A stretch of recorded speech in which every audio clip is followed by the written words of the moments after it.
Hey everyone, आप सभी का स्वागत है मेरे चैनल पे। तो मैं इस वीडियो में बात करने वाली हूँ how to manage pre plus mains, मतलब दोनों को कैसे मैनेज करके पढ़ना है। तो चलिए स्टार्ट करते हैं बिना किसी देरी के। तो सबसे पहले बात तो ये है कि कैसे मैनेज करें आरआरबी पीओ के मेंस, क्लर्क के मेंस, आईबीपीएस क्लर्क के मेंस, आईबीपीएस पीओ के प्री। तो देखिए, इसमें मैनेज करने की तो कोई बात ही नहीं है। आरआरबी पीओ को अगर आप मेंस करते हैं तो क्या उसमें आरआरबी क्लर्क इंक्लूड नहीं रहेगा? क्या उसका अलग सिलेबस है? बिल्कुल, ये भी इंक्लूडेड है। तो ऐसा नहीं है कि आपको आरआरबी पीओ का मेंस अलग पढ़ना है, क्लर्क वाले का मेंस अलग पढ़ना है, तो ऐसा भी कुछ भी नहीं है।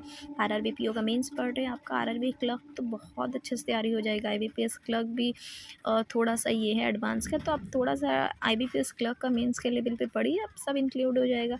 एंड आईबीपीएस पीओ को प्री के एग्ज़ाम में भी बहुत देरी है, कोई ज़रूरत नहीं है अभी से पढ़ने की। आपको जब एग्ज़ाम करीब आएगा 15 दिन पहले तक, जब सोचिए 15 दिन बाकी है, उसके बाद से आप मॉक टेस्ट देना स्टार्ट कीजिए, उसके बाद से प्रैक्टिस करना स्टार्ट कीजिए। अभी से करके कोई फ़ायदा नहीं है।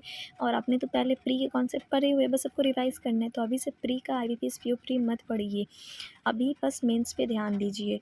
पीओ प्री का एग्ज़ाम जब करीब रहेगा तब प्रैक्टिस कीजिएगा। आपने तो अगर किसी ने पहले से पढ़ के नहीं रखा है तब अलग बात है, तब तो नहीं होगा 1 महीने में। हम लोग ने सबके अपने पढ़ के रखा है, एग्ज़ाम दे के रखा है पीओ का लेवल। उसके बाद कुछ दिन पहले से पढ़ना स्टार्ट कीजिएगा, 20 दिन पहले से ही पकड़ लीजिए, अभी से नहीं करना है बिल्कुल भी। अभी क्या करना है, मेंस पे ध्यान देना है। कैसे? और या तो आप चाहे तो कभी वीकली में एक बार आप प्री का मॉक टेस्ट दे सकते हैं, अगर आपको लग रहा है कि नहीं मुझे करना है तो। इंग्लिश का मॉक कैसे करना है? इंग्लिश का करना है 1 घंटे आप दीजिए मेंस लेवल का। अब मेंस लेवल का दीजिएगा तो मेंस लेवल के आप आरसी करेंगे, पैरा जंबल्स करेंगे, फिलर करेंगे, तो क्या उसमें प्री नहीं रहेगा? अगर आप एडवांस लेवल कर रहे हैं और प्री में बेसिक लेवल आ रहा है तो क्या उसमें नहीं कर पाएंगे? आप बिल्कुल कर पाएंगे। तो कोई अलग वाली बात नहीं है। तो आप इसके लिए क्या कर सकते हैं, वीडियोस देख सकते हैं, पीडीएफ से प्रैक्टिस कर सकते हैं। मैं वीडियोस देखती हूँ, मैं कभी भी पीडीएफ सॉल्व नहीं करती हूँ, क्योंकि सच में मुझे बहुत बोरिंग लगता है। वीडियोस देख के सॉल्व करने में मैं बहुत कंफर्टेबल रहती हूँ, तो मैं वही करती हूँ। आप चाहे तो 1 से 2 आरसी कर सकते हैं एडवांस लेवल का। मैं सिंपली निमिषा मैम का परफेक्शन क्लास करती हूँ, एक बस जो भी मैम हमेशा क्लास कराती है बस उसको करती हूँ, दैट्स इट। कभी कभी कोई कॉन्सेप्ट नहीं ये रहता है तो मैं वो क्लास देख लेती हूँ कि ये मुझे समझ में नहीं आ रहा है। बाकी मैं एक क्लास करती हूँ निमिषा मैम का, और वो मेरे लिए इनफ रहता है, 1 घंटा हो जाता है। एंड देन रीजनिंग देखते हैं। रीजनिंग में क्या है, रीजनिंग का जो है आप 1 घंटा मेंस लेवल का दीजिएगा। कैसे देना है 1 घंटा मेंस लेवल का? आप पुनीत सर का क्लास कर सकते हैं।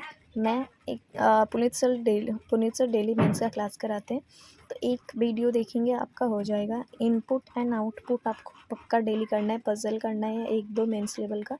एंड मैं पुनीत सर का बस एक क्लास देखती हूँ, हो जाता है। मैं जो है रिकॉर्डेड नहीं देख आई मीन मैं सॉरी मैं लाइव नहीं देखती हूँ, मैं रिकॉर्डेड देखती हूँ, क्योंकि लाइव में बहुत ज़्यादा टाइम जाता है। एंड रिकॉर्डेड में मैं स्किप कर करके टाइम को फास्ट करके देखती हूँ एंड सॉल्व करती हूँ।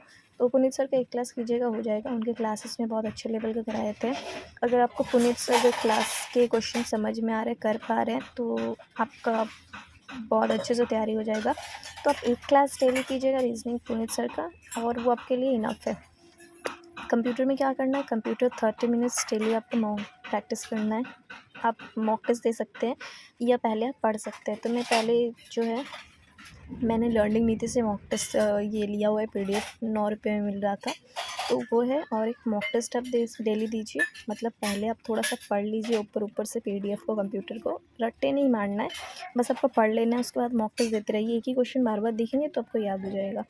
तो ये है। एंड मेरे लिए क्या है इसमें, मेरे लिए ये अच्छा है मॉक कंप्यूटर में कि मैं क्या करती हूँ, मैं बच्चों को पढ़ाती हूँ, तो उसमें जो है कंप्यूटर्स उनके रहते हैं तो सेम क्वेश्चन रहते हैं, तो मुझे वहाँ से पढ़ाते पढ़ाते बहुत सारे क्वेश्चंस याद हो जाते हैं। आपको पढ़ने से याद नहीं रहता, लेकिन पढ़ाने से आपको याद हो जाते हैं जल्दी। तो इसलिए मेरे लिए ये एडवांटेज रहता है। बाकी आप क्या कर सकते हैं, ऑल्टरनेट डे भी पढ़ सकते हैं। और अभी ज़्यादा टाइम नहीं है तो आपको डेली ही आई थिंक पढ़ना चाहिए, 30 मिनट्स डेली इसको देना चाहिए। करंट अफेयर्स का बात कर लेते हैं। आपको डेली न्यूज़ छोड़ना नहीं है, डेली न्यूज़ पढ़ना है, क्योंकि अभी भी ये इस न्यूज़ से आएगा क्वेश्चन, और ये भी मोस्ट इंपॉर्टेंट है क्योंकि अभी क्लोज एग्ज़ाम के पास में है। तो उसके बाद क्या करना है, आपको वीकली या मंथली मैगज़ीन पकड़ के आप पढ़ सकते हैं। मैं मंथली मैगज़ीन पढ़ रही हूँ, अभी जून का मैं कर रही हूँ, तो उसका रिविज़न कीजिए एंड मॉक टेस्ट देते रहिए। एक ही क्वेश्चन आपको बार बार देखेंगे तो याद रहेंगे, और इसमें अच्छा खासा टाइम लग जाता है। एंड 2 and 30 मैंने दिया है, 2.5 घंटे जैसा। तो किसी को 3 साढ़े 3 भी लग सकता है। कैसे पढ़ता है, कैसे किसी को याद आता है, उस पर डिपेंड करता है। तो मैं 2 and 30 दूँगी, 2.5 घंटे देती हूँ, क्योंकि मेरे पास ज़्यादा टाइम नहीं रहता है। अगर किसी को कोई अलग रहता है, मतलब घर से बाहर रहता है एकदम अकेले, उसका तो पढ़ता तो उसके पास टाइम रहता है। मैं घर में ही रहती हूँ अपने पेरेंट्स के साथ, फैमिली के साथ, तो मुझे बहुत काम भी हो जाते हैं, इसलिए मेरे पास ज़्यादा टाइम नहीं रहता है। तो मैं ज़्यादा टाइम नहीं देती हूँ इसमें, 2.5 घंटे सही है। बट हाँ, ये है कि सारे सब्जेक्ट में मुझे सबसे ज़्यादा प्रॉब्लम जो करंट अफेयर्स में ही आती है, क्योंकि ये याद करना बहुत डिफ़िकल्ट होता है। हालाँकि अभी पहले से थोड़ा-सा आसान ही हुआ है। तो ये आपको सबसे ज़्यादा टाइम खाने वाला है करंट अफेयर्स, और ये ज़रूरी भी है मेंस के लिए सबसे ज़्यादा। एंड देन क्या, कॉन्स पे चलते हैं। कॉन्स में क्या है, कॉन्स में जो आपको 1.5 घंटे मेंस लेवल का करना है। आप मेंस लेवल का क्वेश्चंस करेंगे, आप सेम ही कॉन्सेप्ट पार्टनरशिप कर रहे होंगे, प्रॉफिट एंड लॉस कर रहे होंगे, या नंबर सीरीज़ भी कर रहे होंगे, तो ये सब से आपका प्री का लेवल भी चल रहा होगा कहीं न कहीं। आपके जो दिमाग है प्री लेवल का बंद नहीं हो जाएगा, चलेगा उसके साथ-साथ ही। और आपको अलजेब्रा बेस्ड क्वेश्चन रिवाइज़ करने हैं, ये बहुत इंपॉर्टेंट है, बहुत क्वेश्चन्स आ रहे हैं आजकल। और मैं क्या करती हूँ, मैं हर्षल सर का क्लास करती हूँ, मैंने पेड सब्सक्रिप्शन लिया हुआ है, तो हर्षल सर का क्लास जो भी सर कराते हैं पेड में यूट्यूब में, मैं बस वो कर लेती हूँ, जस्ट इनफ है। उसके बाद मैं कुछ भी सॉल्व नहीं करती हूँ, क्योंकि हर्षल सर उसमें सब कुछ इंक्लूड कराते हैं डेली। सर का लेवल बहुत अच्छा रहता है, उससे नीचे लेवल के आता है क्वेश्चंस। तो आप चाहे तो हर्षल सर नहीं तो आशीष सर या कौशिक सर से भी पढ़ सकते हैं, या आपको जो अच्छे लगते हैं उन सर से। तो मैं इनका बस डेली का वीडियोस देखती हूँ, बस मेरा मेंस हो जाता है, और सर सब सारे कॉन्सेप्ट रिवाइज़ करा ही देते हैं। ये मैंने टाइम लिख दिया है कितना कितना है, तो टोटल मिला के आपके 5.5 से 6 घंटे लग जाएंगे। उसके बाद आप सेक्शनल मॉक टेस्ट दे सकते हैं अगर आपके पास टाइम है। तो मैं किसी दिन देती हूँ, किसी दिन नहीं देती हूँ, टाइम होता है तो। एंड ये जो है पूरा का पूरा है कैसे मैनेज करना है। मैं ओवरऑल क्या करती हूँ, मैं कोई भी मॉक पीडीएफ वगैरह सॉल्व नहीं करती हूँ, मैं सिर्फ क्लासेस करती हूँ। क्योंकि पीडीएफ सॉल्व करने में मुझे बहुत बोर होता है, तो इसलिए मैं वीडियोस देखती हूँ, वीडियो मुझे सही से समझ में भी आता है। और मैं लाइव वीडियो ज़्यादा नहीं देखती हूँ, मैं रिकॉर्डेड देखती हूँ, क्योंकि लाइव वीडियो में बहुत ज़्यादा टाइम जाता है, और रिकॉर्डेड में बहुत ज़्यादा टाइम बच जाता है मेरा। तो मैं रिकॉर्डेड देखती हूँ। एंड ये जो है आप देख सकते हैं पूरा क्या है, तो आप चाहे तो ये फॉलो कर सकते हैं। एंड मुझे बता सकते हैं अगर ये आपको बेनिफिशियल रहा तो। फिर मिलते हैं नेक्स्ट वीडियो में, तब तक के लिए टाटा एंड बाय बाय।